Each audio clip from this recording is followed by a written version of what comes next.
Greetings to you all in the mighty name of Jesus, and I wish you all very blessed and happy new year. मेरे अजीज़ों, साल के इस आगाज़ में मैं आपके साथ कलाम मुक़द्दस में से चंद बातें शेयर करना चाहता हूँ। तो आइए खुदा के कलाम को पढ़ें और उस पर गौर करें। कलाम मुक़द्दस में ज़बूर नंबर 90 और उसकी 10वीं आयत में यूँ लिखा है, हमारी उम्र की मियाद 70 बरस है या कुव्वत हो तो 80 बरस, तो भी उनकी रौनक महज मुशक्क़त और गम है, क्योंकि वो जल्द जाती रहती है और हम उड़ जाते हैं। इसी तरह ज़बूर नंबर 39 और उसकी चौथी आयत में कुछ यूँ लिखा हुआ है। जो ज़बूर नवीस कहता है, ऐ खुदावन, ऐसा कर कि मैं अपने अंजाम से वाकिफ़ हो जाऊं, और इससे भी कि मेरी उम्र की मियाद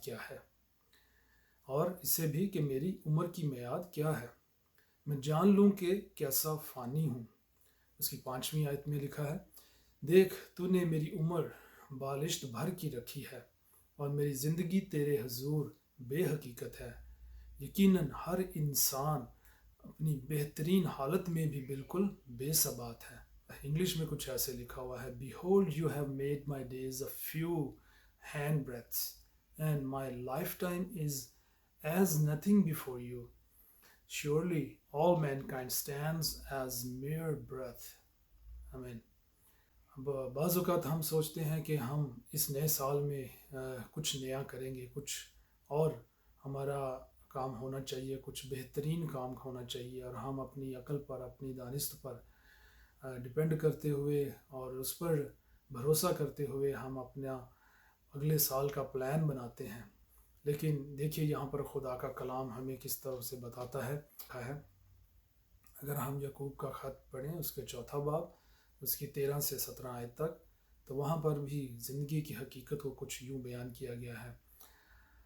आइए मेरे साथ कलाम में से देखिए याकूब का ख़त, उसकी चौथे बाब में से, और उसकी हम पढ़ेंगे 13 आयत से लेकर 17 आयत तक।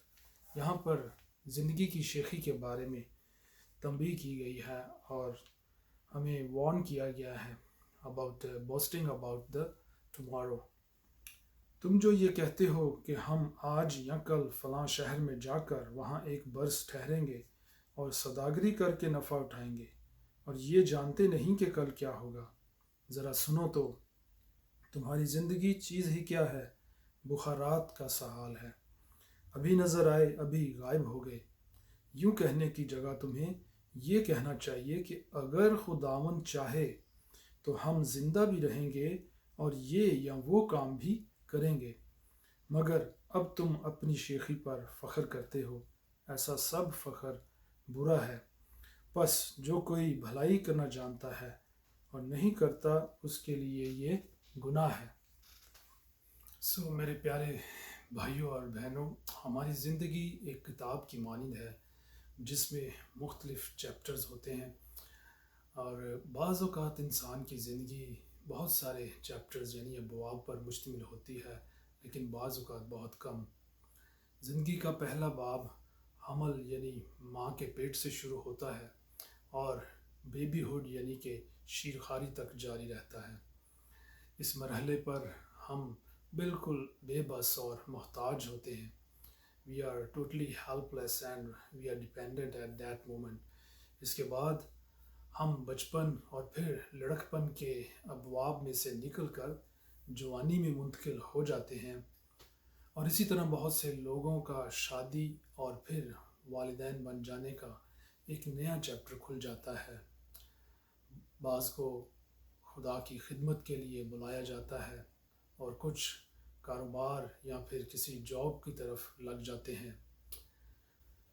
तो याद रखिए, खुदा हमारे लिए जो भी रास्ता चुनता है, उसके रद्द अमल में हमारी मुस्तकिल वफ़ादारी और कनायत पसंदी और ख़ुशी से उसकी मर्ज़ी के आगे हथियार डाल देना हमारे लिए उसकी रिचेस्ट ब्लेसिंग और ट्रू फुलफिलमेंट लेकर आता है।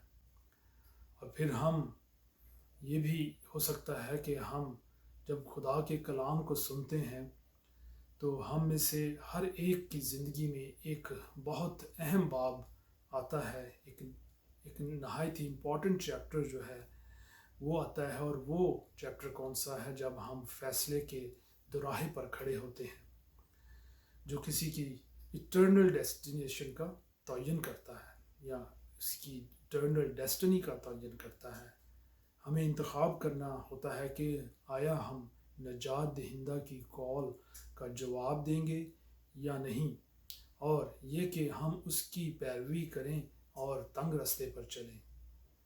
ہماری زندگی کے ابواب میں خوشی کے اوقات اور خوبصورت لمحات اور دلکش یادیں شامل ہیں، لیکن خوشگوار تجربات کے ساتھ ساتھ ہمیں بہت ساری مایوسیوں کا سامنا بھی کرنا پڑتا ہے۔ لیکن یاد رکھیے، ہر مشکل وقت میں ہم خدا کے کامل فضل یعنی آل سفیشینٹ گریس کا تجربہ کر سکتے ہیں، اور ہم ہر قدم پر اس کے قوی بازو اور رہنمائی کو محسوس کر سکتے ہیں۔ وہ اس لیے کیونکہ اس نے خود وعدہ کیا ہے کہ میں تجھ سے دستبردار نہ ہوں گا، میں تمہیں تنہا نہ چھوڑوں گا، اور میں دنیا کے آخر تک تمہارے ساتھ ہوں۔ ہم میں سے وہ لوگ جو اپنے سینئر ایئرز یا ابھی بڑھاپے کی عمر میں سے گزر رہے ہیں، انہیں اس حقیقت کا سامنا ہے کہ شاید وہ جلد ہی زندگی کے آخری باب کے اختتام پر ہوں گے، اور اسی طرح سے ہم اس لمحے کو نہیں جانتے جب ہمارے آخری باب کا آخری صفحہ پلٹ جائے گا۔ میرے بھائیوں اور بہنوں، ہمیں ہر روز ایٹرنیٹی یعنی کہ ابدیت کی روشنی میں اور اپنے خالق سے ملنے کی تیاری میں جینا چاہیے، اور خدا کے اس زندہ کلام کے موافق اپنی زندگی کو گزارنا چاہیے۔ آسمان میں خزانہ جمع کریں اور اپنی محبت اور لگاؤ زمین کی ان عارضی اور فنا ہونے والی چیزوں پر نہیں، بلکہ ان آسمانی اور ابدی چیزوں پر اپنا دھیان رکھیں، اپنا لگاؤ رکھیں جو اوپر کی ہیں یعنی آسمان کی ہیں۔ کلام مقدس میں پہلا یوحنا اس کا 2 باب اور اس کی 15 سے 17 آیت تک پڑھنا چاہتا ہوں۔ وہاں پر لکھا ہے، نہ دنیا سے محبت رکھو اور نہ ان چیزوں سے جو دنیا میں ہیں۔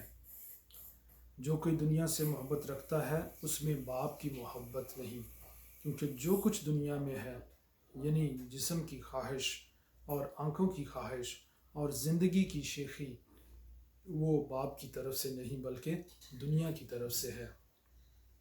اور 17ویں آیت نہایت ہی غور کرنے والی ہے، دنیا اور اس کی خواہش دونوں مٹتی جاتی ہیں، لیکن جو خدا کی مرضی پر چلتا ہے وہ ابد تک قائم رہے گا۔ تو ہمیں خدا کی ابدیت پر دھیان کرنے کی ضرورت ہے اس نئے سال میں، کہ ہم اس کے حکموں پر، اس کی مرضی پر چلیں، تاکہ ہم اس کے ساتھ ابدیت میں، اس دنیا میں جب ہمارا سفر ختم ہو، ہماری زندگی کا چیپٹر مکمل ہو، تو ہم اس دنیا کو چھوڑ کر اس ابدی دنیا پر جو خدا نے ہمارے لیے تیار کی ہے، اپنے خداوند یسوع مسیح کے ساتھ اس کی بادشاہت کے وارث اور اس میں داخل ہو سکیں۔ خداوند آپ کو برکت دے۔ May God bless you all.